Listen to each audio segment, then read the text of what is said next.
नमस्कार। ATN live में आपका स्वागत है और मैं कैलाश कश्यप एक नई खबर के साथ आपके सामने हाजिर हूं।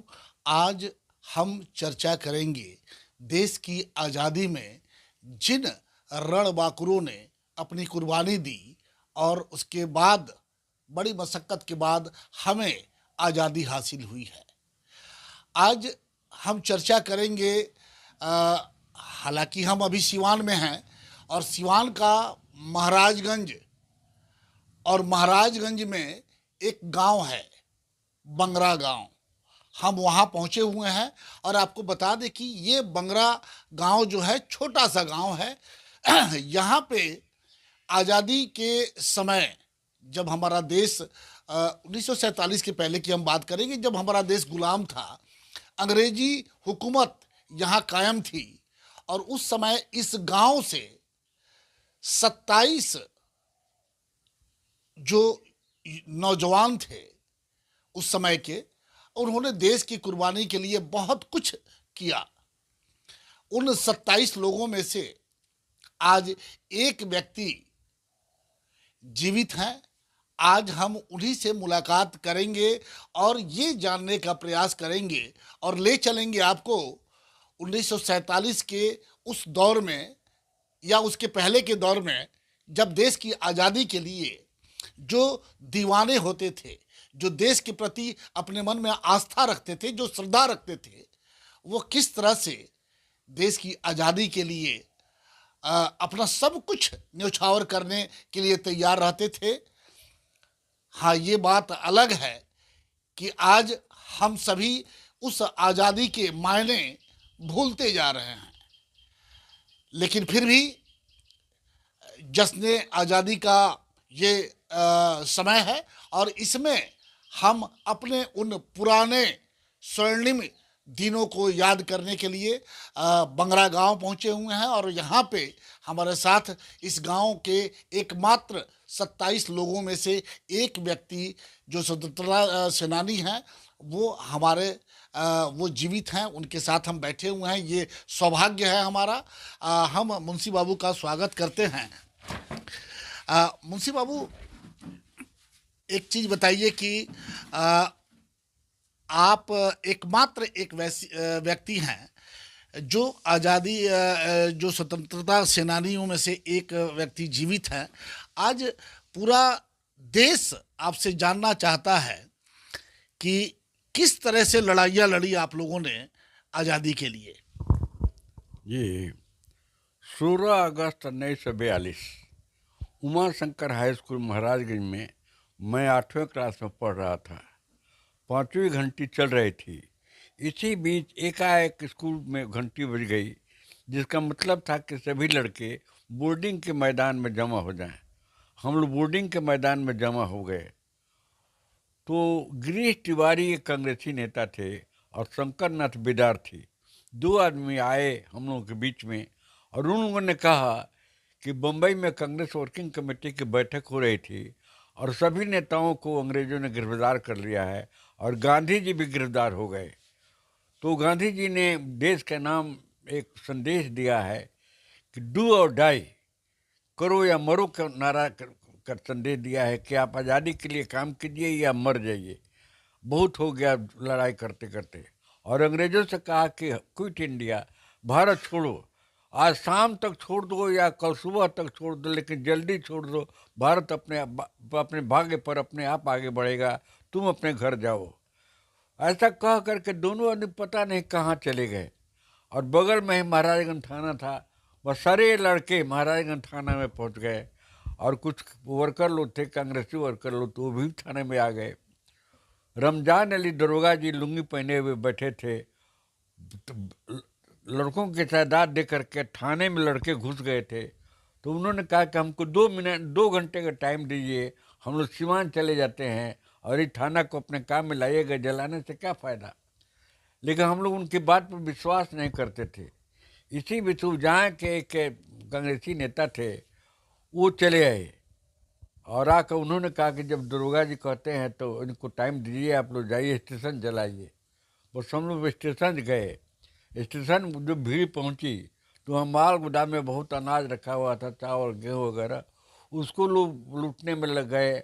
और टिकट काउंटर पर रुपया पैसा था, हाँ रुपया पैसा था, उसको लोग लूटने लगे। लौटते समय तादाद कम हो गई, हम लोग के 30-40 आदमी बच गए थे। और आगे आगे थे फुलेना बाबू, तारा देवी, तारा देवी की माँ, लक्ष्मण जी, सौपति सिंह, और वैसे ही कुछ लोग बच गए थे, 30-40 आदमी। जैसे हम लोग थाने के पास पहुंचते हैं, वैसे थाने के सब लोग बंदूक तान दिए थे हम ही लोग पूर्व की तरफ, हम लोगों के ऊपर। तो हम लोग थोड़ा ठमके, लेकिन तारा देवी ने कहा कि नहीं नहीं आगे बढ़िए। और आगे बढ़े तो सड़क पर जैसे पहुंचते हैं, वैसे फुलेना बाबू पर ही सारी गोलियां दाग दी गई। फुलेना बाबू को 9 गोली लगी थी, हाथ में, सिर में, छाती में, पेट में, जांग में, और वहीं गिर गए। तब तक उत्तर की तरफ से बहुत बड़ी भीड़ चली थाने की तरफ, और उसका नेतृत्व कर रहे थे हमारे ही गांव के देवशरण सिंह। तो जो लोग पूरब की तरफ गोली चला रहे थे, वही लोग अब उत्तर की तरफ गोली चलाने लगे। और देवशरण बाबू की गोली लगी, वो भी सड़क पर गिर गए। सीवान ले गए लोग, सीवान जाते जाते मर गए। तब तक थाने पर चारों तरफ से लोग ईंटा पत्थर चलाने लगे, और पुलिस वाले छर्रा चलाने लगे। तो बहुत लोगों को गोली लगी, छर्रा लगा, और अपने घर जाकर लोग मरे लोग। वो गांव में उन लोगों का स्मारक बना हुआ है। इस प्रकार 7 आदमी उस दिन मरे 15 अगस्त की लड़ाई में। 15 अगस्त में जो कुछ हुआ उसमें ये कब की घटना थी सर? 16 अगस्त 1942, एक दिन की घटना थी।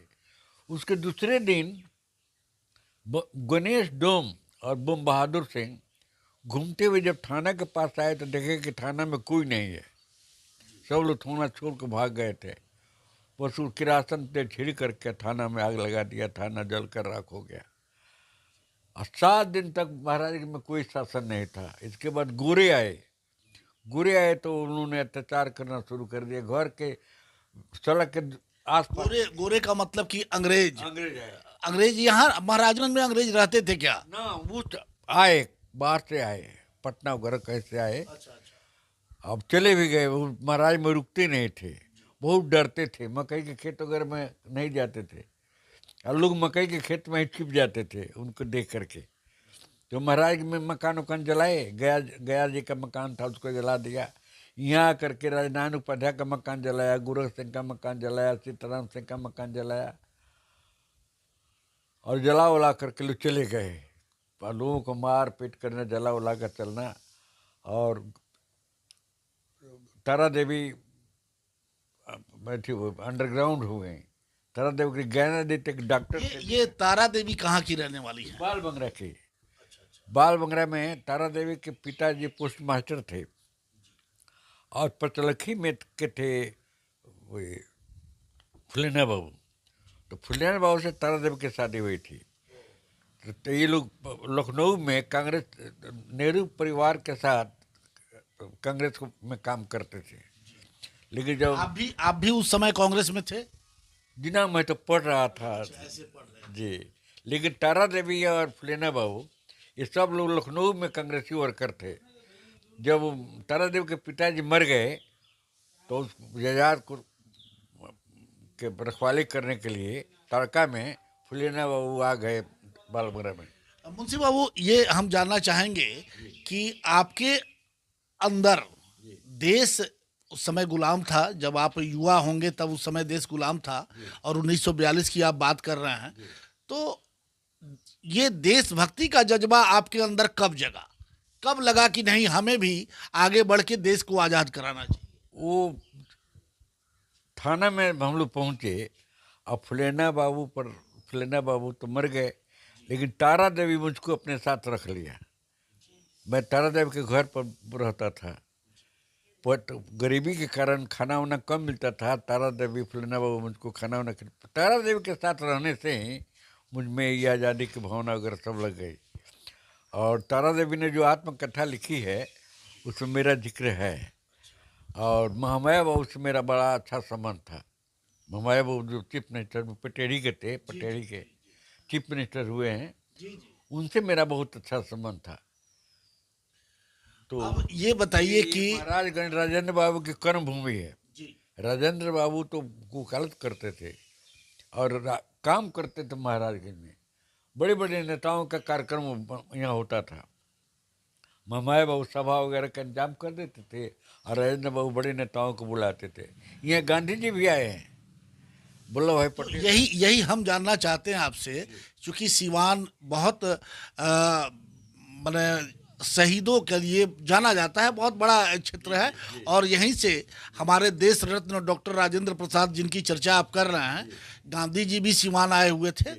जी, कभी इन लोगों से उस आज़ादी के दौर में, जब आज़ादी के लिए आप लोग लड़ाई लड़ रहे थे, गांधी जी या फिर ये डॉक्टर राजेंद्र बाबू, इन लोगों से आपकी मुलाकात कभी हुई किसी मीटिंग में, किसी सभा में? अभी एक बार ऐसा हुआ, उमा शंकर हाई स्कूल के सामने सेमेना में मीटिंग हो रही थी और राजेंद्र बाबू कुछ भाषण दे रहे थे। उसी समय जगदीशपुर के सभापति सिंह खड़ा होकर के उनसे कुछ पूछने लगे। तब तक हमारे गांव के राजवंशी महतो उनके पैर को खींच दिए, वो धबाक से वो गिर गए। कौन? राजेंद्र बाबू? ना, सभापति सिंह। तो वो भाषण को देखते हुए राजेंद्र बाबू को देखा भाषण करते हुए, उस समय उनको मुलाकात हुई। और दूसरे समय जब मैं पटना में था तो देखा बहुत दूर से ये जवाहरलाल नेहरू को अपना जूता झाड़ते हुए देखा था, और गांधी जी को मैंने देखा नहीं। गांधी जी को नहीं, मुलाकात कभी नहीं हुई आपकी? ना मुलाकात हुई, ना देखा, सामने देखा, लेकिन जवाहरलाल नेहरू को देखा। और तारादेव के साथ तो था ही, उनके घर भी गया, घर में खाना खाया। 1942 में शहीद सराय जो है सीवान का, 1942 में 12 या 13 अगस्त को, उस 13 अगस्त को उसमें गोलियां चली। अंग्रेजों ने उसको घेर लिया और उन्हें खबर मिली कि यहाँ पे जो देश की आज़ादी के जो दीवाने हैं वो मीटिंग कर रहे हैं, देशभक्त लोग। तो उसको घेर लिया और वहाँ पे गोलियां चली, कई लोग उसमें मारे गए, बहुत से लोगों को गोलियां लगी। उस इसके बारे में कुछ आपको उस समय, या तो आप वहाँ हो या मैंने कुछ जानकारी? उस घटना के बारे में मैं दाऊदपुर गया तो दाऊदपुर के लोगों ने बताया कि वहाँ के 3 आदमी, छठो गिरी, कमता गिरी और गिरी, 3 आदमी मरे, शहीद हुए थे। हाँ, अरे तो उसका शहादत दिवस मनाया जा रहा था कल 13 तारीख को। तो उन लोगों ने सब बताया कैसे कैसे क्या हुआ।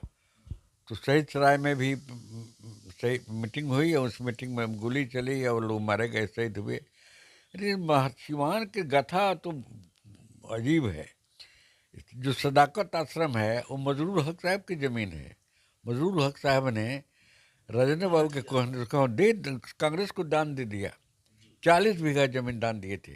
पता नहीं कितना जमीन है, कितना क्या हुआ। और राजकुमार शुक्ला चंपारण से चिट्ठी लिखी गांधी जी को कि चंपारण में नीलहे लोग बहुत परेशान कर रहे हैं खेती कराने के लिए। तो गांधी जी आए पटना में, तो गए राजेंद्र बाबू के, उनके साथ लंदन में वो एक साथ पढ़ते थे, मजरूल हक साहब, राजेंद्र बाबू और गांधी जी एक साथ पढ़ते थे। तो पटना में आए तो राजेंद्र बाबू के यहाँ गए, चलो चंपारण चलना है। तो राजेंद्र बाबू ने कहा कि हम तो कल तारीख है, हमारे क्लाइंट आएंगे, मैं एक आदमी को कह देता हूँ आपके साथ जाएगा। तो ब्रजकिशोर बाबू श्रीनगर के वकील थे, वो मुजफ्फरपुर में वकालत करते थे। तो ब्रजकिशोर बाबू को कह दिया राजेंद्र बाबू ने कि गांधी जी के साथ आप जाइए। और ब्रजकिशोर बाबू गए गांधी जी के साथ और चंपारण में गांधी जी के साथ रहे, उनके वकालत वगैरह सब खत्म हो गई। तो एक दिन ब्रजकिशोर बाबू चिंतित होकर के, उदास होकर के बैठे थे। तो गांधी जी पूछा कि ब्रजकिशोर आज उदास क्यों हो? तो कहा कि उदास नहीं हुआ, नहीं कोई तो बात है। तो कहा कि बेटी की शादी करनी है, उसी के बारे में सोच रहा हूँ। तो गांधी जी ने कहा कि सोचने की जरूरत नहीं है, हमारा एक चेला है, उसी के साथ तुम्हारे लड़के की शादी होगी। तो जयप्रकाश बाबू से ब्रजकिशोर बाबू के लड़के की शादी हो गई।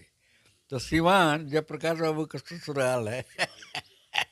ये सिवान जिला है कि अच्छा, ये आपने अभी जिक्र किया कि महाराजगंज थाना को जलाया गया, रेलवे स्टेशन को जलाया गया उस समय, 1942 की बात है शायद। तो 16 अगस्त, और उसके बाद से 1947 जब देश आज़ाद हुआ, 14 अगस्त 15 अगस्त को, तो इसके बीच में कोई और ऐसा क्षण जब आपने अंग्रेजों से लोहा लिया, आप और आपके साथी जो थे, क्योंकि ये बंगरा गांव तो 27 यहाँ से नानी है सब, तो कोई और ऐसा वाकया जिसमें आपने अंग्रेजों के दांत खट्टे किए, उनसे लड़ाइयाँ लड़ी, हम उसको जानना चाहते हैं। 1942 के बाद तो लड़ाई का तौर तरीका बदल गया। 1942 के बाद अंग्रेज समझ गए कि अब हिंदुस्तान में रहना मुश्किल है, और अंग्रेजों पर दबाव पड़ रहा था कि तुमने तो वादा किया था कि हिटलर को हराने के बाद उपनिवेशों को हम ख़त्म कर देंगे। अमेरिका के राष्ट्रपति थे रूजवेल्ट साहब। रूजवेल्ट साहब बार बार अंग्रेजों से कह रहे थे कि आप लोग क्यों नहीं उपनिवेशों को ख़त्म कर देते हैं। तो माउंट बेटन नामक वायसराय आए यहाँ पर आज़ादी देने के लिए 45 में। तो उस समय लड़ाई का तौर तरीका बदल गया था, और जिन्ना साहब के नेतृत्व में मुस्लिम लीग ने मांग कर दिया था पाकिस्तान का। मुस्लिम लीग ने कहा कि हिंदुओं के साथ मुसलमानों को रहना मुश्किल है, इसलिए मुस्लिम आबादी वाले क्षेत्र को अलग कर दिया जाए। अब देश की आज़ादी का मुख्य मुद्दा यही बन गया कि बंटवारा हो या नहीं हो। ये आज़ादी के पहले की बात है। आज़ादी, अब आज़ादी बहुत करीब था, ये तो मामला हो गया तब तक ये मामला है। जी। तो वो देश के बंटवारे का सवाल हिंदुस्तान की आज़ादी का मुख्य सवाल बन गया। तो राजेंद्र बाबू ने इस पर एक किताब लिखी, उसका नाम है खंडित भारत, हिंदी में है, और डिवाइडेड इंडिया अंग्रेजी में है। वो किताब में उन्होंने बताया कि देश बंट जाने से क्या होगा, यदि देश बंट जाएगा तो क्या होगा, दोनों की हालत क्या हो जाएगी। उस किताब को गांधी जी ने अध्ययन किया, और गांधी जी ने कहा कि जब तक मैं जिंदा रहूंगा देश बंटने नहीं दूंगा। 10 बरस और 10 बरस तक हमको आज़ादी नहीं चाहिए, लेकिन देश नहीं बटेगा। तो माउंट बेटन आए थे जिस काम के लिए, गांधी जी ने उस काम को रोक दिया, और असंभव हो गया, कोई काम नहीं हो रहा था। तो माउंट बेटन साहब एक चुपचाप उदास होकर बैठे थे कि लेबर पार्टी की सरकार ने जो जिस काम के लिए मुझे भेजा हिंदुस्तान में, वह काम अब नहीं हो रहा है, क्योंकि वह काम तभी होगा जब गांधी जी राजी होंगे। और गांधी जी से कौन बात करे, किसकी हिम्मत है गांधी जी से बात करने की, यही सोच करके तो काम रुका हुआ है। अच्छा, उस समय जब आज़ादी बहुत करीब थी, अब सिर्फ घोषणा बाकी रह गया था, लेकिन ये बंटवारा जिसकी चर्चा आप कर रहे हैं, कि बंटवारे की बात आ गई कि हिंदू और मुसलमान दोनों अलग रहेंगे। उस समय हम ये जानना चाहते हैं कि सीवान और महाराजगंज जहां आप थे, यहाँ का क्या माहौल था? यहाँ पर कुछ नहीं, यहाँ पर कुछ नहीं। यहाँ के हिंदू मुसलमान में कोई क्या हिंदू भावना थी? कोई नहीं, सब लोग मिलकर रहते थे, हिंदू मुसलमान की चर्चा तक नहीं होती थी।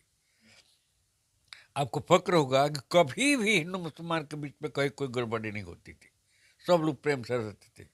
वेस्ट बंगाल में जहाँ सोहरावर्दी साहब की सरकार थी, चीफ मिनिस्टर सोहरावर्दी साहब थे, और उनके रहते हुए वेस्ट बंगाल में, मैंने वेस्ट बंगाल नहीं, बंगाल में वो सब हिंदू मुसलमान की बात चल रही थी, वहीं झगड़ा हो रहा था।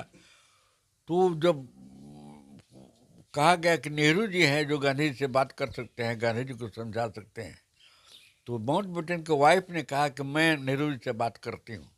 तो उसने नेहरू जी को फ़ोन किया कि मैं आपसे मिलना चाहती हूँ, कहाँ हम लोगों की भेंट होगी। तो नेहरू जी ने कहा कि तुम पूरी आओ समुद्र के किनारे, वहीं हम लोग की बात होगी। तो वो चली, तो उसकी बेटी भी उनके साथ चल दी। माउंट बेटन की बेटी अपनी माँ के साथ पूरी आई, और पूरी में जवाहरलाल नेहरू से माउंट बेटन की औरत की बात हुई। तो माउंट बेटन की औरत ने कहा कि देखिए नेहरू जी, कांग्रेस के अंदर आपका बहुमत नहीं है, बहुमत है वल्लभ भाई पटेल का। आज यदि आप प्राइम मिनिस्टर नहीं बनते हैं तो भविष्य में बने कि नहीं बनेंगे कोई निश्चित नहीं है। हमारे पति आए हैं आज़ादी देने के लिए, तो लेने में क्या दिक्कत है। अब मुसलमान जब आपके साथ नहीं रहना चाहते हैं तो बर्बस्ती रखिएगा, गांधी जी को आप समझाइए। तो कहा ठीक है, मैं गांधी जी को समझाऊंगा। तो दिल्ली आए, उन्होंने गांधी से कहा कि बापू, गांधी जी को लोग बापू कहते थे, बापू जिस आज़ादी के लिए हम लोग लड़ते थे, अंग्रेज जब आज़ादी दे रहा है तो क्या दिक्कत है लेने में। तो गांधी जी कहा कुछ दे नहीं रहा है, पेट फाड़ रहा है, हमको 10 बरस तक आज़ादी नहीं चाहिए, लेकिन देश का बंटवारा हमें मंजूर नहीं है। तो नेहरू जी ने उनसे कहा कि जब मुसलमान लोग आपके साथ नहीं रहना चाहते हैं तो बलवती रखिएगा, इस मसला का हल होना चाहिए। वो लोग रहेंगे नहीं और आप मानेंगे नहीं तो कैसे आज़ादी मिलेगी। तो गांधी जी बहुत नाराज हो गए और गुस्सा हो गए, कहे कि आप लोगों को जो मन में आसो करेगा, हम इसमें नहीं रहेंगे। और दिल्ली छोड़ करके चले आए कलकत्ता। कलकत्ता में तब तक राइट हो गया था, हिंदू मुसलमान लोग आपस में लड़ रहे थे। उस राइट को वो सोहरावर्दी साहब के दोनों लड़कियां उनके साथ हो गई और गांव गांव घूम करके राइट को शांत करने लगे। तब तक पटना में बिहार में शुरू हो गया। तो बिहार में तो वो नेहरू जी आए थे, उनको लोग मार दिए, नाक में लग गया, चोट लग गई। तो यही सब चलता रहा।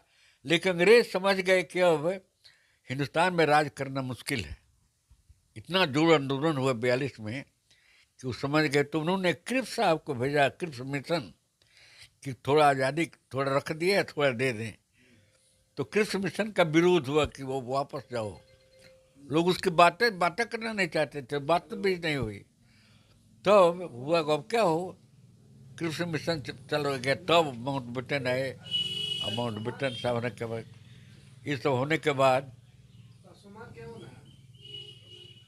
पाकिस्तान में तो बना। लेकिन ऐसा हुआ कि हिंदू मुस्लिम का सवाल वो राइट में बदल गया। पाकिस्तान में हिंदुओं को मारने लगे लोग और दिल्ली के आसपास मुसलमानों को लोग मारने लगे। बहुत मार काट हुआ। मार काट के बाद शांति हुई, लोग आए शरणार्थी बन करके, वो लोग को दिल्ली के आसपास बसाया गया और तब से हिंदुस्तान आगे बढ़ रहा है। पहले जो ये एक चीज ये बताइए कि 1947 15 अगस्त जब देश आज़ाद हुआ, उस समय के आप गवाह हैं। क्या माहौल था जिस दिन देश आज़ादी की घोषणा हुई और तिरंगा अंग्रेजी हुकूमत का झंडा हटा करके तिरंगा को लहराया गया? क्या क्या माहौल था, लोगों में क्या उत्साह था? बहुत अच्छा उत्साह था। लाल किला में रात को यूनियन जैक उतारा गया और तिरंगा को फहराया गया। उस समय महात्मा गांधी वो दिल्ली में नहीं थे, वो तो बंगाल में थे और चारों तरफ जश्न का माहौल था। अब पहली जो कैबिनेट मीटिंग हुई आज़ादी के आप बाद, उस समय कहाँ थे? मैं ही घर ही था। घर पे थे। तो यहाँ का माहौल क्या था, सीवान का माहौल क्या था, महाराजगंज का माहौल क्या था, हम ये जानना चाहते हैं। खुशी का माहौल था, सब लोग खुश थे। जो आज़ादी हुई थी यहाँ पर भी तो लोग बम पटाखा वगैरह लोग फूक रहे थे, जश्न मना रहे थे। आज़ादी के सचमुच में पूरा हिंदुस्तान खुश था। हाँ, महाराजगंज सिवान में भी पटाखे उड़ रहे थे, सब कुछ ठीक था। और पहली जो मीटिंग हुई वो कैबिनेट की, उस मीटिंग में हुआ कि हिंदुस्तान कृषि प्रधान देश है और कृषि का विकास करने से ही हिंदुस्तान का विकास होगा। और जमींदारी प्रथा थी, आप लोगों को शायद नहीं मालूम है, जमींदार लोग थे, हम लोग जमींदार हैं। तो हम लोग दूसरों से मालगुजारी वसूल करते थे, कुछ मालगुजारी सरकार को देते थे, कुछ रख लेते थे। इस प्रथा को एक दाग था हिंदुस्तान के ऊपर। इस प्रथा को सबसे पहले हटाने का फैसला हुआ और कृषि के विकास को आगे बढ़ाने का फैसला हुआ। पंचवर्षीय योजना बना करके जमींदारी प्रथा खत्म हो करके देश आगे बढ़ाने का फैसला हुआ। और आपको जानकर खुशी होगी कि उस समय का भारत न अमेरिका के खेमे में गया और न रूस के खेमे में गया। अपना एक अलग खेमा रखा जिसको तटस्थ देशों का खेमा करते हैं। और हिंदुस्तान का ऑनर, हिंदुस्तान की इज्जत बहुत आगे बढ़ी हुई थी। पूरी दुनिया में जब हिंदुस्तान का कोई नेता जाता था तो बड़ी श्रद्धा से लोग उसका सम्मान करते थे। वो था हिंदुस्तान। अब बहुत आगे बढ़ा पंचवर्षीय योजना के चलते, कुछ काम हुआ, सड़कें बनी और सेना को मजबूत किया गया। आज ये हालत है कि हिंदुस्तान की फौज, हिंदुस्तान की सेना, सामरिक ताकत चीन के बाद हिंदुस्तान का है। दुनिया भर में चीन के बाद हिंदुस्तान का नाम रहता है। अमेरिका, अमेरिका के बाद चीन, चीन के बाद हिंदुस्तान। तो लेकिन जो पहली मीटिंग में जो तय किया गया था कृषि का उन्नयन, उसमें कुछ काम हुआ। जैसे व्यापार मंडल बनाया गया, जहाँ जहाँ तहाँ गोदाम बनाया गया कि किसानों का माल खरीद लेंगे ज़्यादा दाम पर और फिर उसको बेचेंगे। किसानों की भलाई के लिए कुछ काम होने लगा। जगह जगह मंडी बनी, किसान मंडी, उसमें सरकार माल खरीदती थी, अपने बेचती थी। लेकिन इस सरकार के आने के बाद वो सब खत्म हो गया। कहीं यह व्यापार मंडल का न कोई गोदाम है, न कोई खरीद बिक्री, कहीं कुछ नहीं है। इसलिए किसान लोग लड़ाई के मैदान में अभी है। ये तो हिंदुस्तान के ज्वालामुखी के मुंह पर बैठा हुआ है। पूरा दुनिया हिंदुस्तान की तरफ टकटकी लगा कर देख रही है, क्या होगा क्या नहीं होगा। चलिए आपने देखा कि बिल्कुल बिल्कुल आपने देखा कि अभी मुंशी जी से हम बात कर रहे थे और उस दौर की बात कर रहे थे जब देश आज़ाद नहीं हुआ था। 1942 से हम उनको समझने का प्रयास कर रहे थे कि उस समय देश की क्या हालात थे, उस समय जो देश के लिए आज़ादी के लिए जो लड़ने वाले लोग थे वो क्या चाहते थे। गांधी जी से लेकर के और राजेंद्र बाबू, नेहरू जी, बहुत कुछ हमें जानकारी मिली। अब सवाल ये उठता है कि जिस आज़ादी के लिए इतने बड़े बड़े लोगों ने अपना सब कुछ त्याग के, अपने परिवार को त्याग के, अपना सुख सुविधा हर चीज त्याग करके और जिस आज़ादी को हासिल किया, क्या वो आज़ादी सही में आज हम आज़ाद हैं? अब उस दौर के स्वतंत्रता सेनानी जो हैं मुंशी बाबू, हम उन्हीं से इसका जवाब लेंगे कि जिस आज़ादी के लिए उन लोगों ने एक लंबी लड़ाई लड़ी, क्या वो उस आज़ादी जो आज हम जीवन जी रहे हैं, क्या उससे वो पूरी तरह से संतुष्ट हैं? डबल नहीं नहीं, जिस आज़ादी का हम लोगों ने सपना देखे थे, आम जनता की खुशहाली, तो आम जनता की खुशहाली नहीं है। नौजुवक नौकरी के लिए लड़ रहे हैं, बीमार पड़ने पर कहीं दवा बीरो का बढ़िया इंतजाम नहीं है। शिक्षा की बात नहीं है, क्या कौन सी शिक्षा दी जाए, उस शिक्षा देने के बाद लड़के की कौन नौकरी मिलेगी। जो लोग पढ़ लिख लिए हैं उनको नौकरी नहीं मिल रही है। नौकरी के नाम पर नौजुवकों को ठगा जाता है। कभी कहा जाता है ये इम्तहान दो तो वो इम्तहान दो, तो वो वहाँ हो वहाँ जाओ। पूरा जुआ समाज घबराया हुआ है। क्या हो रहा है, कहीं किसी को नौकरी नहीं मिल रही है। किसानों की हालत है कि लोग किसानी अब छोड़ दिए हैं।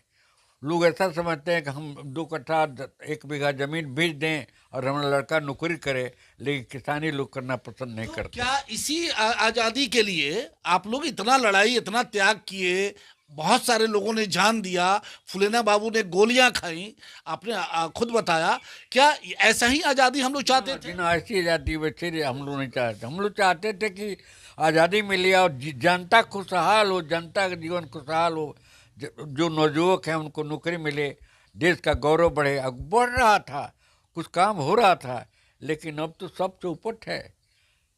अरे आप सुनकर आश्चर्य होगा कि दुनिया का अखबार पूछ रहे हैं कि जिस कानून को आप किसानों के हित में बनाए हैं और किसान कहते हैं कि हमारे लिए जौर है, तो उसको वापस काहे नहीं कर लेते हैं। लेकिन सरकार, तो ये भी कहा जाता है कि आपने देखा होगा कि कई लोग, कई नेता किसानों को आतंकवादी और क्या क्या बहुत सारे नाम से, एक तरफ संविधान है जिसमें वो आज़ादी है कि आप संगठन बनाइए, सरकार से मांग कीजिए, वो आज़ादी है। एक सबको एक वोट है, संविधान है। और इस संविधान में जो अधिकार दिया उसको अधिकार लेकर के आप कुछ काम कीजिए, तो आपको ऐसे ऐसे सरकार के पास अधिकार है कि आपको जेल के शिक्षों में बंद कर दिया जाएगा। तो मुंशी बाबू 9 महीने से, लगभग 9 महीने से जो देश के किसान हैं, जो अन्नदाता हैं, वो धरना पे बैठे हुए हैं और सरकार एकदम बिल्कुल कान बंद करके वो बैठी हुई है, उसको कोई मतलब नहीं है। उन्हें वो दुनिया का अखबार वाले, दुनिया के लोग पूछ रहे हैं कि भाई ऐसा क्यों हो रहा है कि जिस तुम किसानों के हक में कानून बनाए हुआ, किसान कहते हैं कि हमारी जौर है, तो वापस क्यों नहीं कर लेते हो। दुनिया के अखबार वाले पूछ रहे हैं। और हालत ये हो गई है कि दुनिया में अब कोई ऐसा देश नहीं है जो नरेंद्र मोदी को अपने यहाँ बुलावे। अंतिम सवाल मुंशी बाबू आपसे हम करेंगे कि क्या देश को एक बार फिर से जो भ्रष्ट तंत्र है, जो भ्रष्टाचार में डूबे हुए लोग हैं, क्या एक बार फिर से आज़ादी की लड़ाई की ज़रूरत है? लड़ाई हो रही है, लड़ाई जारी है। ये जो किसान लोग बैठे हुए हैं, ये लोग लड़ाई का एक हिस्सा है और मूल रूप से किसान लड़ेंगे। और किसान जब लड़ते हैं तो किसानों का बेटा है तो फौज में है, वो लोग भी साथ दे देते हैं। और ये लड़ाई कहाँ जाएगी, कौन रूप देगी, इसको आप तो कब, दुनिया चिंतित है हिंदुस्तान को लेकर के कि ये जो लाखों लाख किसान दिल्ली के आसपास में डटे हुए हैं 9 महीना से। अरे 300 किसान तो मर चुके, शहीद हो चुके खाने बिना जाड़ा में, और सरकार है कि उसको सुन नहीं रही है। क्या कारण है? तो हम लोग तो कारण जानते हैं, बहुत दूसरे लोग कारण जानते हैं, न जानते हो। ये है कि यहाँ पूंजी क्या क्या अंग्रेजों की सरकार भी ऐसे ही चलती थी? अंग्रेजों के सरकार से भी गई गुजरी सरकार है। अंग्रेज तो केवल आर्थिक रूप से शोषण करते थे, आर्थिक रूप से, लेकिन आम लोगों से हमेशा जेल में आतंकवादी कह करके और तरह तरह का इल्ज़ाम लगा कर जेल में नहीं भेजते थे। जब होता था, आंदोलन होता था, तो लोग जेल जाते थे और तुरंत जेल से वापस आ जाते थे। लेकिन ये सरकार तो अजीब तरह की सरकार है कि जो भी आंदोलन करता है उस पर कोई ना कोई तरीके से उसको जेल के अंदर डाल देता है। उत्तर प्रदेश आज तो पत्रकार भी अगर सवाल पूछते हैं तो उन्हें भी पत्रकार को भी जेल में डाल दिया। कोई भी जो सरकार से सवाल पूछेगा, सरकार के खिलाफ लड़ेगा, उसको किसी न किसी तरह से उस पर कोई न, अब तो लोगों के खुफियागिरी भी हो रही है कि कोई क्या कह रहा है, क्या बोल रहा है। अजीब तरह का देश है और पूरा दुनिया इस हिंदुस्तान के बारे में सोच रही कि पता नहीं कल क्या होगा, क्योंकि पूरा जो काम हो रहा है वो जनता के विरोध में। हम बंगरा गांव पहुंचे हुए हैं महाराजगंज में, और स्वतंत्रता सेनानी जो मुंशी बाबू हैं, इनसे मुलाकात हुई, आज बातचीत हुई, और उस दौर की भी बात हुई जिस समय देश आज़ाद नहीं था, और आज के दौर की भी बात हो रही है। और मुंशी जी ने बड़े खुल करके सरकार पे भी, सरकार के क्रियाकलाप पे भी उन्होंने रोशनी डाली। और आज जिस तरीके से ये देश चल रहा है, हमने पूछा उनसे, एक सवाल छोटा सा किया कि क्या देश को एक बार फिर से आज़ादी की ज़रूरत है, आज़ादी की लड़ाई की ज़रूरत है? तो उन्होंने भी हंस करके जवाब दिया कि जो जहां है उस आज़ादी के लिए लड़ रहा है। किसान 9 महीने से अपने हक के लिए लड़ रहा है। कभी जब आज़ादी के पहले, आज़ादी के बाद से लाल बहादुर शास्त्री की जब सरकार हुआ करती थी, लाल बहादुर शास्त्री देश के प्रधानमंत्री हुआ करते थे, उस समय किसानों को लेकर के जय जवान जय किसान का नारा दिया गया था। लेकिन आज की सरकार किसानों को आतंकवादी, मवाली और न जाने क्या क्या नामों से संबोधित करती है।